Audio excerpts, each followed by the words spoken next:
My name is Diana Macharia. I work with global communities under the CLEAR program. I'm the Cooperative Development Officer. In this session, I would want us to discuss and look about Board of Directors best practices.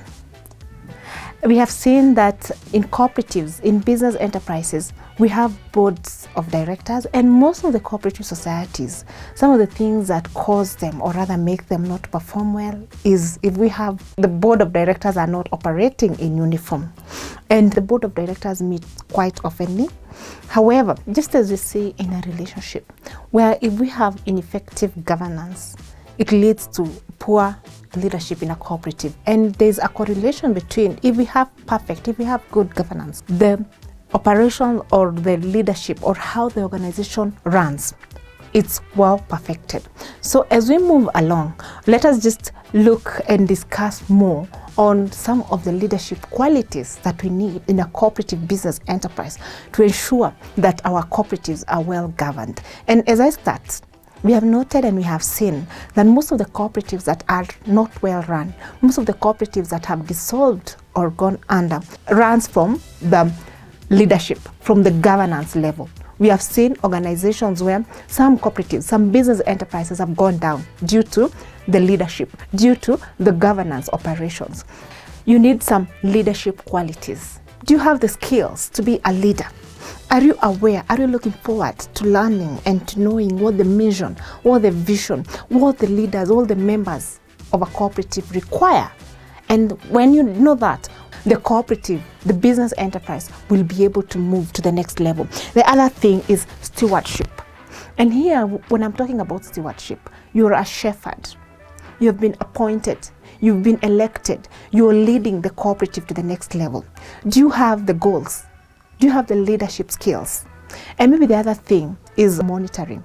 You have the capacity, you're able to monitor what the management of the cooperative business enterprise is doing. Do they know their responsibilities? Do they know that they're supposed to run the day-to-day operations of the cooperative business enterprise?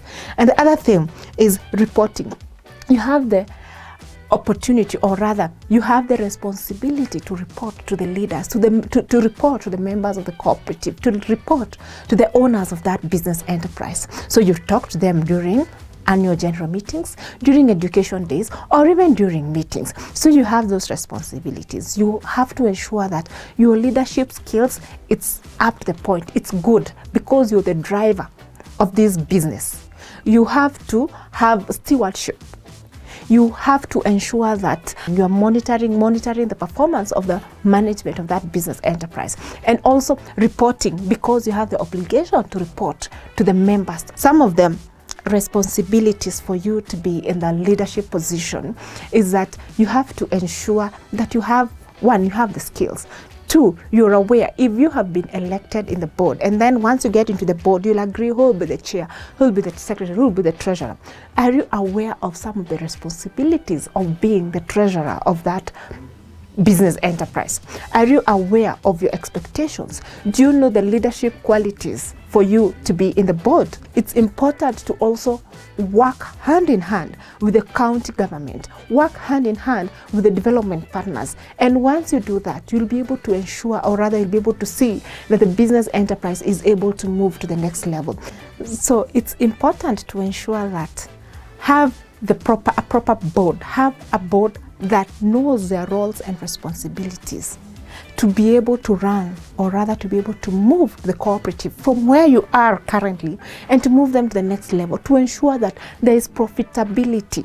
The business is able to move to the next level. So having an effective board leadership, or having a leadership that is up to point, they know their responsibilities, they know their roles. We have to ensure that there's no issue of succession planning. You know, you do your expectations, you write it down, and you can hand it over to another person to just ensure that what you had set up is able to move to the next level.